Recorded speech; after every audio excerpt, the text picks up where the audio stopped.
friends!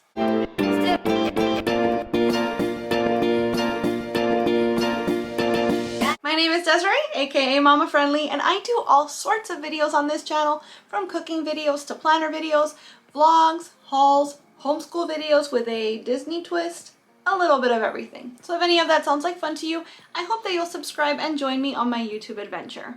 This video is the latest installment in the Crockpot Palooza collab hosted by Tiffany of Smalltown 6 and Jessica of Jessica My Rose. I'm going to have both their channels linked down below in the description box, along with a playlist to the rest of the videos in this Crockpot Palooza this month, so you can see what everybody is throwing in their slow cookers. Now, with the holiday season ramping up, I thought it would be fun to make a super easy recipe. This is basically just a way to utilize the slow cooker so that you can use the stove, oven, microwave, etc. for other parts of your holiday meal, and the slow cooker can handle dessert. What I am making today is Christmas candy in the crock pot. It's basically like nut clusters, and we're gonna use the crock pot to melt everything down and bring it all together, top it with some seasonal sprinkles, and in that way you can actually use this all year round. If you used different sorts of colorful sprinkles, you can have this as like a treat for your coworkers for Valentine's Day. You could use some spooky sort of sprinkles for Halloween.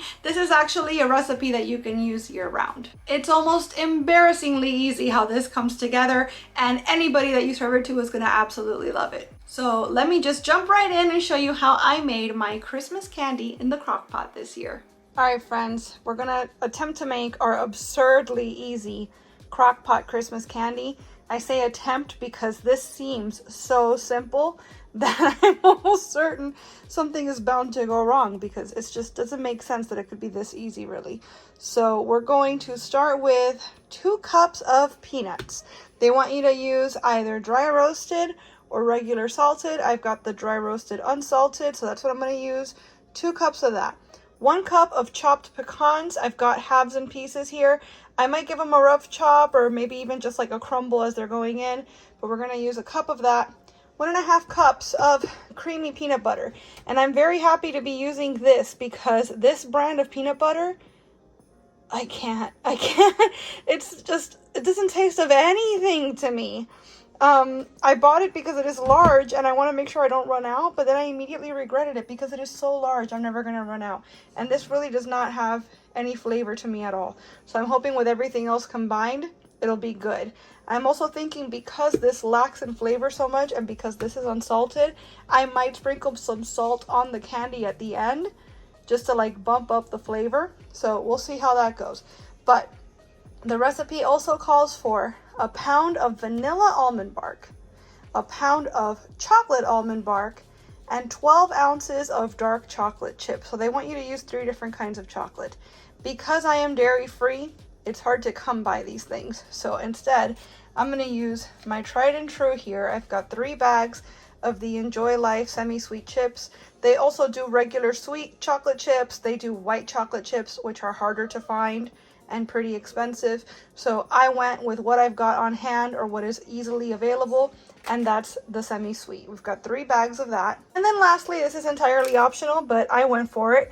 We've got these sprinkles. Sprinkles, just as a warning, typically contain soy. And you can see right there that these do as well. So that is a not exactly allergy friendly situation.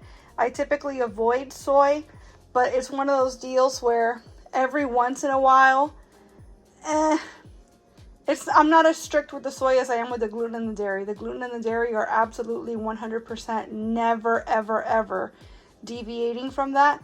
Whereas the soy, a couple times a year, if I'm out or, you know, in the situation like this, I'll give myself a pass. And we're not going to use very much at all regardless. We're only going to be using about 1/4 cup for the entire recipe, which should be about half of this container.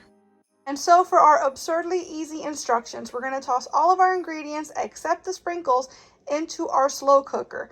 And that was, again, 2 cups of peanuts, a cup of chopped pecans, which I'm just crumbling in, 1.5 cups of the creamy peanut butter, and 2 pounds plus 12 ounces of chocolate. I'm using the 3 bags of chocolate chips you already saw.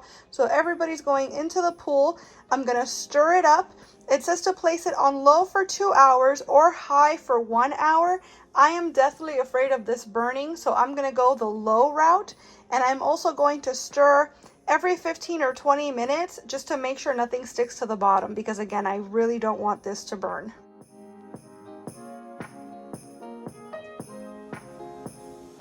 So we've got some cupcake liners here and a regular sized muffin tin for them to go in.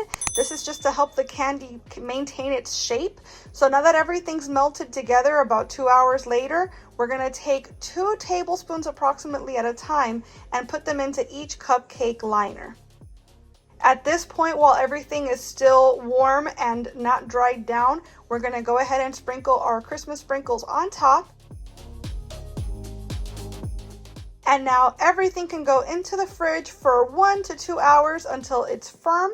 Once they're set, they're ready to enjoy, and you can serve them in the wrappers or you can plate them all on a platter. However you decide to serve them, they're going to be delicious.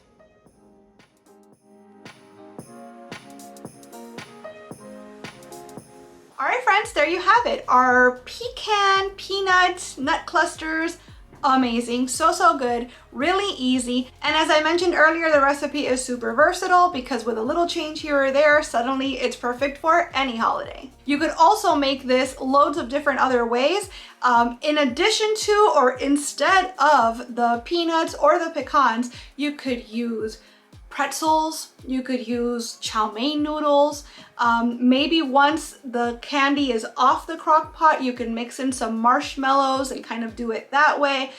There's all sorts of variations, and actually if you try them some other way, I'd love for you to come on back and let me know how it works out for you. But I thought that these were amazing just as they are, and I will definitely be making these again. Before you go, make sure you check out that playlist so you can see what all of my friends made for their crockpot videos this month. And remember, we still have one more installment this year, so make sure you're subscribed so you can come on back and see what I'm making in December.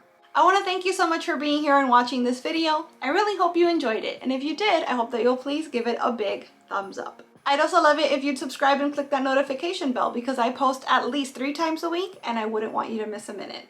Thanks so much again for watching. Bye!